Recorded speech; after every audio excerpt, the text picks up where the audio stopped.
Bentornati a Scoring for Films, a Cosa c'è sotto, la terza e forse ultima parte chi lo sa, di Star Trek. tutte queste sicurezze. No, perché eravamo partiti con l'idea di fare una sola puntata. Sì, avevamo anche detto non ci sarà una seconda puntata. Esatto, invece poi, come dire, ci siamo fatti prendere dal demone la di mano, Jerry. sì, è entrato dentro di noi e ormai parliamo, è lui che parla attraverso di noi praticamente.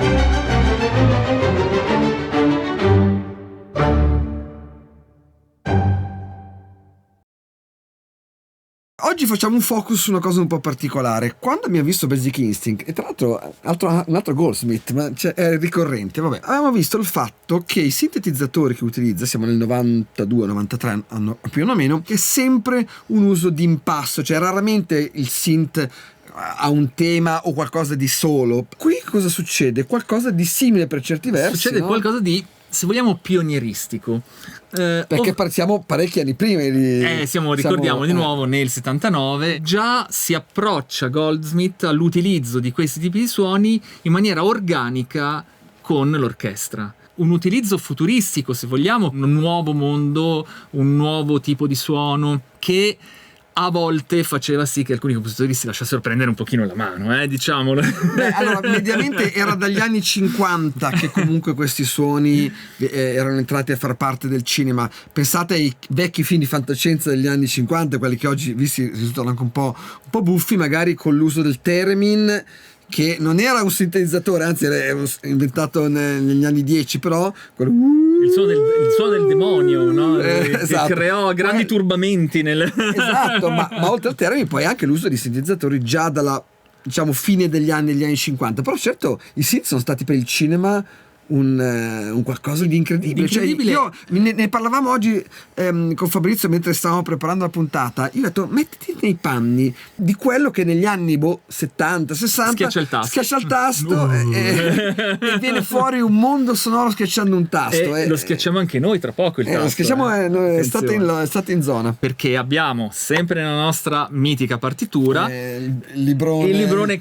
piccolo, non pesa niente, ricordiamolo. Abbiamo le indicazioni precise su quali synth e dove sono stati usati, e noi ne abbiamo scelti un pochino partendo dalla visione della scena, e io direi iniziamo subito a lanciarci nella prima scena che abbiamo selezionato. Vediamo. Si presenti a me fra un'ora. Allora, Kirk arriva alla stazione spaziale. Cut sulla stazione che si muove. Sentite che leggerezza, Come viene ottenuta questa leggerezza? Vediamola in partitura. Vediamola. Dal punto di vista compositivo, questa leggerezza viene ottenuta in due maniere. Innanzitutto una ripetizione di due accordi sempre uguali, o comunque almeno nelle prime battute uguali, ma poi ovviamente viene ottenuta attraverso l'utilizzo del registro alto di tutti gli strumenti, quindi niente bassi, niente violoncelli naturalmente, flauti naturalmente che danno l'arpeggio, che danno quel senso di volo, di leggerezza, e il nostro synth ARP 2006 che noi abbiamo con i potenti mezzi, con i nostri potenti mezzi della NASA, anzi della flotta stellare, abbiamo qui riprodotto nella sua emulazione della Arturia. Ecco, guardate che meraviglia questa emulazione, perché essendoci persi ovviamente il piacere quasi fisico di infilare il jack nella presa, qui cosa si sono inventati? Il cavo finto naturalmente, certo, che entra, proprio solo da vedere, è bellissimo. E noi abbiamo un pochino riprodotto, utilizzando uno dei preset disponibili nell'emulazione, il suono che verosimilmente abbiamo sentito sotto l'orchestra. E che è?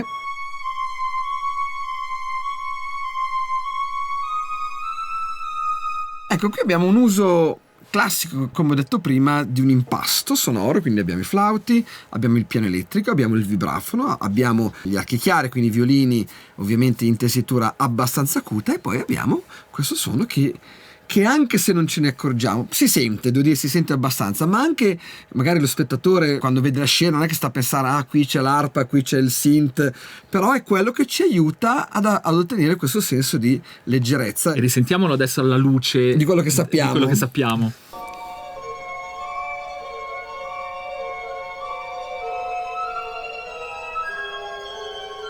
Abbiamo quindi l'idea di qualcosa nel futuro, no? La federazione è nel futuro, siamo nel futuro, lo spazio ci porta anche idealmente nel futuro. Questo suono che è impastato in maniera così elegante con l'orchestra ci sembra un'idea di futuro naturale. Avremo qualcosa di meno naturale più avanti, più certo. avanti. Ma tu dirai, questi suoni sono vecchi. Ma vorrei dirti una cosa, sai che questi suoni sono vecchi però. Ma non troppo vecchi, perché oggi, a parte che c'è un utilizzo nuovo, rinnovato, sono tornati anche, se vogliamo, molto di moda anche nel pop, non solo nel cinema, ma ci permettono di giocare anche con altri tipi di sequenze, come può essere questa, ad esempio. Sentiamo.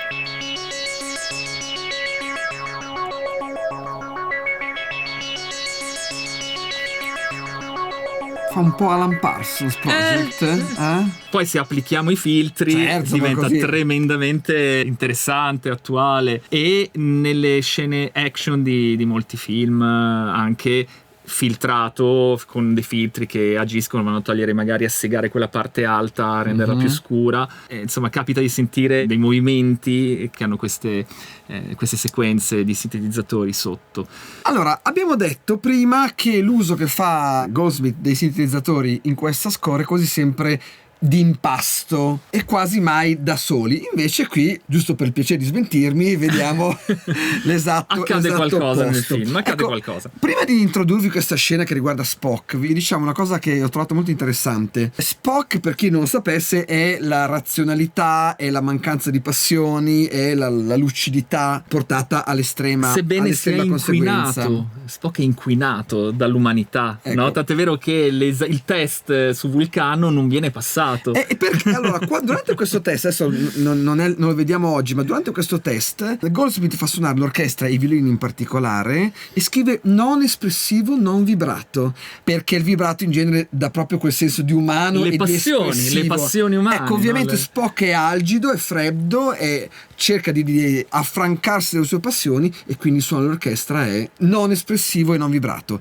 Ma detto questo, vediamo come tratta un'altra questione di Spock, cioè quale? L'arrivo di Spock deve essere associato nella testa di chi è sorpreso dal vederlo davanti alla porta.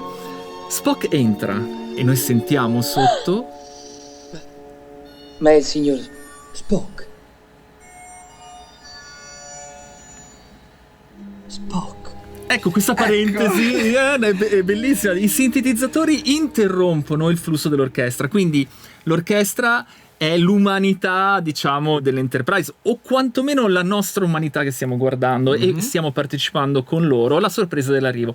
Spock rompe questo schema con un suono di sintetizzatore puro e grezzo per certi versi, per poi arrivare su questo sguardo di Kirk dove rientra il calore dell'orchestra e del fatto che lui comunque è felice di vedere Spock. E notiamo anche che il sintetizzatore compare ma è il signor sullo sguardo di Kirk che si gira.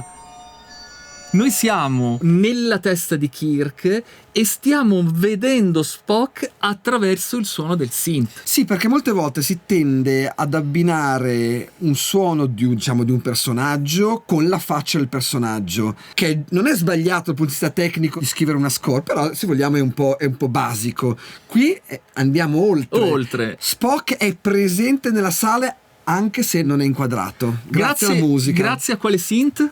Vediamo se la sai. CS80? CS80, bravissimo. Ho sbirciato, non lo sapevo. E ovviamente anche il CS80 fa parte delle emulazioni che abbiamo a disposizione. No, con i nostri potenti mezzi. Eccolo qui. Abbiamo anche noi l'ex Yamaha CS80 e abbiamo il suono di Spock. Interessante anche per come nell'ambito dell'utilizzo dei suoni sintetici venga trattato in maniera differente da quello con cui sono trattati magari altri suoni nello stesso ambiente sonoro, paesaggio sonoro, ovvero del futuro. Qui Spock non è il futuro, qui è la logica. Quindi il suono freddo di questo synth, lo Yamaha, non ci serve a immaginare un futuro, ma la logica a riportare. E quindi ecco che abbiamo un suono elettronico, quindi se vogliamo nel 79, no? Un Certo. suono nuovo che si aggiunge alla palette a disposizione del compositore per esprimere qualcosa. Ok, ma se oggi nel 2024 guardi questo film con tua figlia una sera e ascolti questo suono, ti risulta datato un po'? Sicuramente risulta datato. Ok. Su questo non c'è alcun Va bene. dubbio, ok? Ma quello che secondo me è interessante sottolineare qui è l'ingresso proprio di una cellula linguistica nuova. Ad esempio, Vito, se tu avessi dovuto musicare la logica, con quale strumento l'avresti musicata se non avessi avuto questo synth? Guarda, io se avessi avuto questo synth avrei usato credo un'arpa o un qualcosa del genere, perché mi avrebbe una cetra, mi avrebbe riportato qualcosa degli antichi greci, non lo so, adesso non ce la siamo preparata, qui magari non è la risposta giusta, però qualcosa sicuramente di freddo comunque, sicuramente, non Qualcosa di certo, freddo. non certo qualcosa di troppo espressivo. Ecco che irrompe sulla scena col sintetizzatore anche l'utilizzo di questa zona grigia che è portata dal suono sintetico, che è una terra di mezzo, che non è la luce umana, non è neanche l'assenza di vita del buio cosmico, in qualcosa che si colloca a metà strada e che ci consente di descrivere delle situazioni ben precise. Questo suono del CS80 però non è l'unico a disposizione. Certamente. Anche qui abbiamo provato a giocare per tirare fuori qualcosa di magari diverso con lo stesso sintetizzatore. Ascoltiamo il risultato.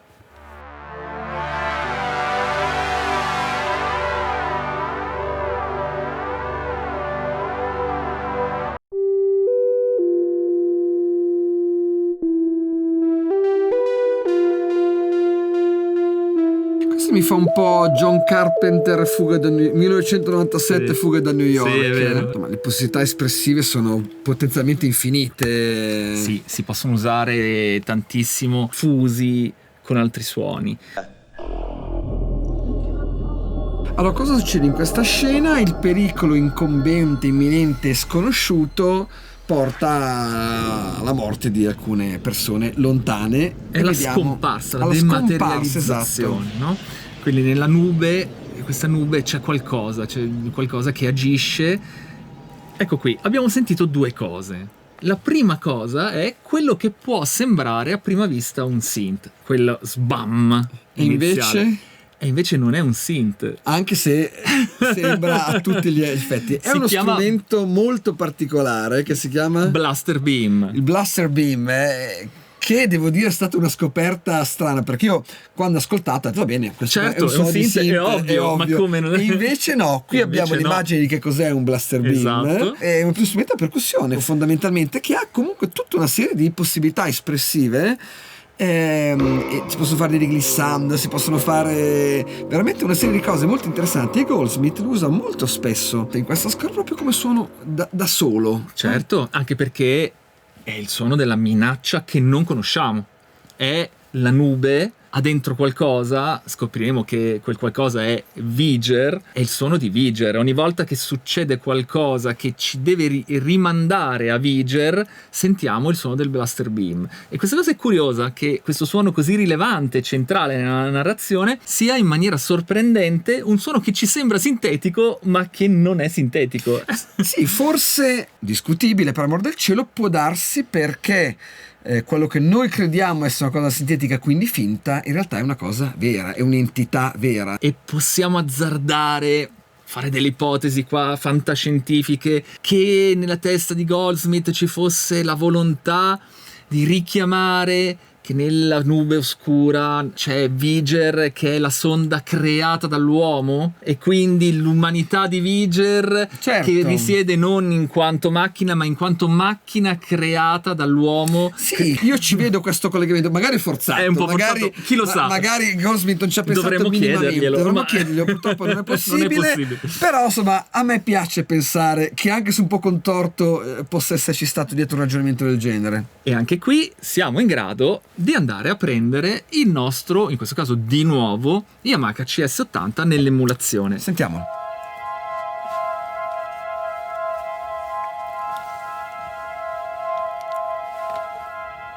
direi che è lui. È proprio lui. Abbiamo usato un preset dell'emulazione che si chiama Aquarock.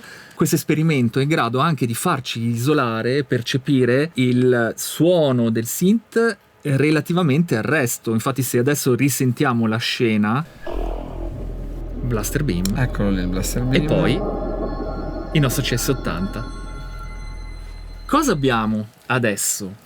Il CS80 di Spock ci forniva la logica. Il CS80 sulla smaterializzazione ci dà la meccanica, ci dà la macchina. Iniziamo a percepire un suono sintetico, come è sintetica, come artificiale è la natura della macchina da cui sembra provenire. E ti faccio notare che questa è una scena dove comunque muoiono delle persone, per cui poteva essere musicata in mille altre maniere, anche più drammatiche, anche più emotive magari, no? Partecipate. Invece, esatto, più partecipate. Invece la scelta di Goldsmith è quella di far, come dire, tra virgolette, togliere importanza a queste morti, non perché non siano importanti, ma perché per le entità che le ha causate sono irrilevanti, una cosa che si è smaterializzata. Esattamente, e anche perché noi non abbiamo ancora la percezione, non sapremo fino alla fine che cos'è che causa questi eventi. Ci suggerisce che questa causa può non provenire da qualcosa di umano, ma qualcosa di artificiale. Altra scena. Spock Walk. Spock, di sua iniziativa, naturalmente, facendo come al solito disperare il nostro ammiraglio, Spock vuole prendere contatto con la cosa, con l'entità, vuole andare a vedere, naturalmente suscitando le ire di Kirk, che si domanda dove sia, non lo trova. Spock è fuori, che cammina nello spazio, cammina verso l'entità, e noi sentiamo un suono di synth di caduta. Abbiamo un utilizzo del synth in bending, no? Tra l'altro ti faccio notare e vi faccio notare una cosa che è puramente di notazione. Queste tre righe parallele che danno proprio l'idea del glissando, diciamo così, in realtà non hanno nessuna influenza sull'esecuzione. L'esecuzione è le tre note come accordo, e poi è il synth che fa tutta la parte del bending. Certamente. Quindi, come dire, questa non è un'indicazione di esecuzione, però è un'indicazione utile per il direttore, che ovviamente, soprattutto avendo tanti suoni di synth da ascoltare, così vede visivamente subito che cosa succede e qual è l'effetto che questo synth deve generare rispetto a un altro. Ma quale synth, Vito, ha usato Goldsmith per questo movimento? Il CS80? No. L'ARP 2006? No. Ha usato un Oberheim OBX. Fantastico, e eccolo noi qua. abbiamo l'emulazione della GeForce, bellissima, tra l'altro la consiglio, e potevamo noi non andare a cercare la camminata. Sarebbe stato offensivo, assolutamente. Abbiamo trovato un preset che ci ricorda molto da vicino quello che è stato probabilmente il suono utilizzato, ed eccola qui. Col bending che ci dà quel senso di caduta, come dicevi prima, no? Certo, stiamo scoprendo sempre di più la natura artificiale di ciò che c'è interno alla nube. Ricordiamo che noi non sappiamo cosa c'è dentro. L'entità. Questa nube si avvicina alla Terra, è una nube, non sappiamo cosa c'è dentro, causa delle sparizioni improvvise, delle dematerializzazioni, quindi delle morti di fatto, ma iniziamo a percepire sempre di più che questa cosa è una cosa aliena ed è una cosa probabilmente artificiale. E ovviamente, come l'abbiamo fatto prima, possiamo ascoltare delle altre possibilità sonore dell'OBX, no? Esatto, andiamo a sentire ad esempio un altro preset che trovo molto interessante. Tra l'altro non so perché, ma il preset si chiama Brush Your Teeth, cioè lavati i denti. Un nome forse un po' fantasioso, ma le possibilità sonore erano tante, oggi sono a maggior ragione di più, e anche nei preset di oggi a volte ci sono dei suoni un po'... Sì, e trovare il nome, dare un titolo a un suono, ragazzi, non è così semplice. No, perché sai, ovviamente tutti questi suoni ci riportano fatalmente un po' allo spazio, al futuro, e quindi una volta che l'hai chiamato astronave, spazio, asteroide, cioè satellite, insomma, dopo un po' lo chiami lavati i denti. Ma non finisce qui, perché come omaggio e richiamo a questa golden age dei sintetizzatori facciamo anche un piccolo gioco. Abbiamo voluto provare un tema che forse riconoscerete. Riconosco non solo il tema, ma riconosco un mondo sonoro. Mondo sonoro. Non era suonato propriamente dall'OBX, era suonato da un altro synth, ma la pasta sonora, il tipo di suono era questo. Avrete riconosciuto il tema di Blade Runner. E mi sa che questa è una cosa che ritorna, a volte ritornano, e prima o poi temo che dovremo confrontarci, chissà, con i synth di Blade Runner. Sì, direi proprio di sì. Quindi questo piccolo excursus in 4 scene interessanti ci ha fatto ripercorrere l'approccio del synth in maniera veramente pionieristica. Assolutamente. Ma ha anche fatto emergere l'attualità di questi suoni che oggi vediamo in forme diverse, se vogliamo anche frutto di una moda diversa, perché il tempo forma anche il gusto, e certe cose sappiamo bene che sono figlie di quel momento e magari moriranno con quel momento, ma altre cose invece rimarranno. Ma sai, un giorno prima o poi dovremo sicuramente affrontare, sempre dal punto di vista sonoro, un qualcosa tipo Dune di Zimmer o Interstellar, insomma, e vedere che uso è stato fatto lì dei synth. Io credo che la discriminante sia non tanto il suono, che può passare di moda o può richiamarci un periodo specifico, quanto l'utilizzo che viene fatto dal punto di vista psicologico sul personaggio. Per cui se l'uso è lo stesso, se la ratio che c'è dietro è la stessa, poi il suono alla fine può essere più o meno moderno. Però l'uso del suono credo che sia la cosa che dovremo approfondire nei prossimi video magari. Assolutamente. E per ora la cosa interessante che abbiamo voluto mostrare è il linguaggio, no? Che c'è dietro all'utilizzo di questi synth. Non è una scelta casuale, è una scelta sempre ponderata, sempre con dei riflessi sulla percezione dello spettatore e ascoltatore, e che possono essere anche un ottimo bagaglio per formare il nostro di linguaggio e il nostro approccio all'utilizzo dei suoni elettronici. Assolutamente. Chiudiamo questa terza e ultima parte, almeno per il momento, dedicata a Star Trek. Se non l'avete ancora fatto, iscrivetevi al canale, lasciate un like e, come sempre, cosa che ci fa sempre molto piacere, scrivete nei commenti le vostre impressioni e i vostri pensieri. E se avete magari provato qualche emulazione anche voi di questi synth, vi siete imbattuti in qualche suono misterioso o molto logico. Ci vediamo alla prossima puntata. Ciao.